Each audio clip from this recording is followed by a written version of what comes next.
And speaking of the vibes and how you feel and like how you like it, it's also very important to feel like you're comfortable enough when you take the IELTS test, right? Is the vibe, do you have any tips for students to break the vibe when they're faced with an examiner and when they're a little bit nervous?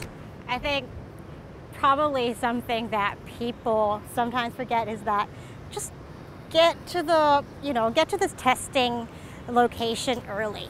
Because when you're there, then you don't have to worry so much about being late. You'll have some time to maybe talk to the other candidates. Then you'll be a bit, you can breathe easier. And by the time you get to the examiner, then you're ready to talk instead of, running from the car park or so on. And when you're nervous, you tend to breathe faster already. Exactly. And if you're running, that will make it worse. What would you suggest students to do in order to prepare mentally, like days before or weeks before, or say a month prior to that? Especially, I think of introverts sometimes. I think they struggle with the thought that they'd have to be speaking to somebody new and also in a language that they may or may not be comfortable in. So again, we talked about the other day, is that you need to try and use English as much as possible, because the more that you use it, then you become more comfortable with it.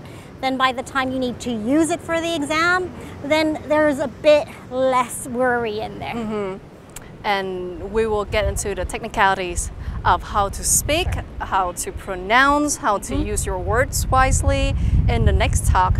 And we'll see you right back after the break. Hi everyone! When it comes to IELTS speaking, I often learn some new vocabulary by watching short documentaries or listening to podcasts on the internet. By doing so, I will be able to learn the pronunciation, the meaning, and the collocation of new vocabulary in context as well. Whenever I have the opportunity, I will try to use them or to make sentences with them so that I can really know how to use the new vocabulary in the IELTS speaking test. I would say that short documentaries and podcasts are great resources to learn not only some new words but also to gain some ideas that you can use in your speaking test. Now it's time to study IELTS.